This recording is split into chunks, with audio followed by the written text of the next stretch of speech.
पिछले कुछ वक्त से अपने विवादित बयानों के कारण काफी ट्रेंड हो रहे हैं। अलग अलग उम्र और वर्ग के लोगों में उनकी काफी चर्चा भी है। उनके भक्त उन्हें महाराज जी कहते हैं। जो उनकी कथा सुनने के लिए जाते हैं उनके बीच वो कथावाचक कहलाते हैं और जेन जी यानी युवाओं के बीच वो पूकी बाबा के नाम से मशहूर है। कई न्यूज मित्रों के लिए पूकी बाबा नया होगा नाम ये, लेकिन उन्हें हम बता दें कि जेन जी जिन्हें बहुत प्यार करते हैं उन्हें पूकी कहकर बुलाते हैं। तो सत्ता में आज जिन अनिरुद्धाचार्य की बात हो रही है उनका नाम है अनिरुद्धाचार्य महाराज।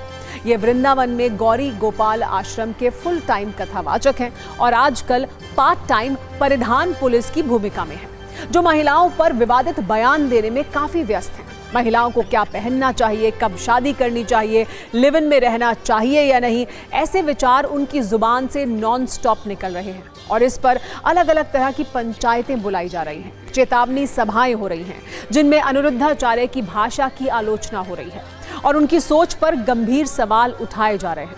मथुरा में हुई पंचायत में इनके आचरण के खिलाफ निगरानी समिति भी बनाई गई है।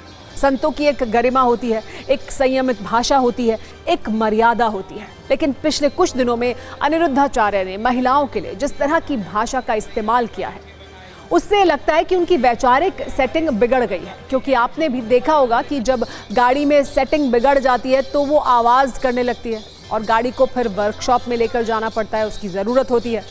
इसी तरह कुछ बहकी बहकी बातें कथावाचक अनिरुद्धाचार्य भी कर रहे हैं। इसलिए आज हम उन्हें सत्ता की वर्कशॉप में लेकर जाएंगे जहां उनकी वैचारिक मरम्मत की जाएगी। तो आइए सीधे रुख करेंगे सत्ता की वर्कशॉप का। अक्सर देखा गया है कि अज्ञानता अपनी पहचान बहकी बहकी बातों से खुद ही दे देती है और ऐसा अनिरुद्धाचार्य के साथ भी हो रहा है। जिस तरह के वो बयान दे रहे हैं उसको लेकर लगातार विवाद हो रहे हैं, लेकिन वो बयान देने से रुक नहीं रहे हैं। अनिरुद्धाचार्य ने ऐसा लगता है कि एक सीरीज शुरू कर दी है जिसमें वो महिलाओं पर इस तरह की टिप्पणी कर रहे हैं जिसको लेकर तमाम तरह का विरोध है। कथावाचक अनिरुद्धाचार्य भी इसी अज्ञानता के ऐसा लग रहा है कि शिकार हो गए हैं। कथा अज्ञानतावश उन्हें यह लगता है कि पिछले कुछ दिनों में उन्होंने महिलाओं के लिए जो कुछ कहा है वो सही है। इस दौरान वो अपनी हर बात को साबित करने के लिए कुतर्कों का बुर्ज खलीफा बना रहे हैं। आज उन्हें सत्ता की वर्कशॉप में लाने की जरूरत इसलिए पड़ी क्योंकि पिछले कुछ दिनों में उन्होंने महिलाओं के प्रति अपमान वाली 3 बड़ी बातें कही और आज उस पर सफाई में अपने कुतर्कों की सप्लाई भी कर रहे हैं।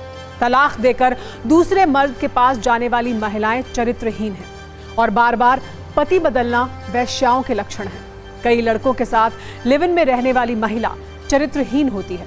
पिछले कुछ दिनों में उन्होंने ये 2 बड़ी अपमानजनक बातें कही जिसका विरोध हुआ तो आज उन्होंने इस पर सफाई दी, लेकिन वो सफाई कम और अपनी बात पर अड़े रहने वाला आचरण ज्यादा दिखा। जिस तरह से पिछले कुछ दिनों में उन्होंने बयान दिए हैं उससे महिलाओं के प्रति उनकी कुंठित मानसिकता और अपमानजनक रवैया ज्यादा दिखता है।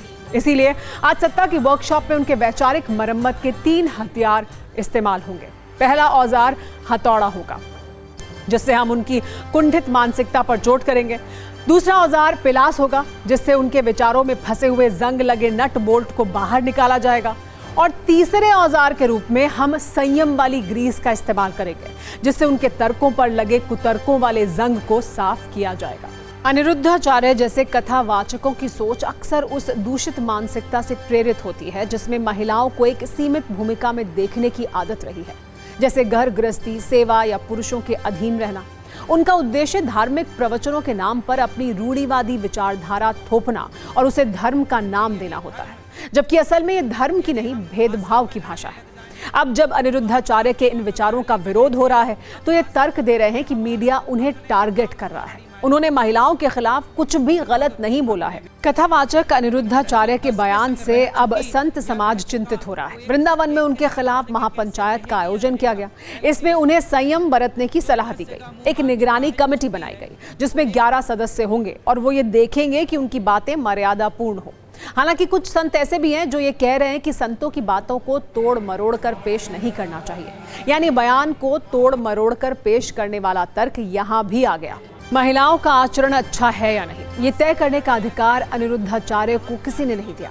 महिलाओं के लिए सम्मानजनक भाषा का ही इस्तेमाल होना चाहिए। अनिरुद्धाचार्य जैसे कथित धर्मगुरु जब मंच से महिलाओं के लिए अपमानजनक शब्दों का प्रयोग करते हैं तो ये न सिर्फ उनकी मानसिक कुंठा को दर्शाता है बल्कि धर्म की मूल भावना का भी अपमान है। इस पूरे संदर्भ में सत्ता की वर्कशॉप से निकले 2 मैसेज भी हैं। पहली बात, महिलाएं क्या पहनेंगी, क्या नहीं, कैसे रहेंगी, उनके रिश्ते कैसे होंगे, इस पर किसी की ठेकेदारी नहीं चलेगी। दूसरी बात, महिलाओं के खिलाफ अपमानजनक बातें करना प्रवचन नहीं, प्रदूषण है। और तीसरी बात, लाखों लोगों पर प्रभाव डालने वाले अनिरुद्धाचार्य जैसे लोग अपने कुतर्कों से गलत को सही साबित नहीं कर सकते। महिलाओं के प्रति ऐसी भाषा के खिलाफ 0 टॉलरेंस होना चाहिए।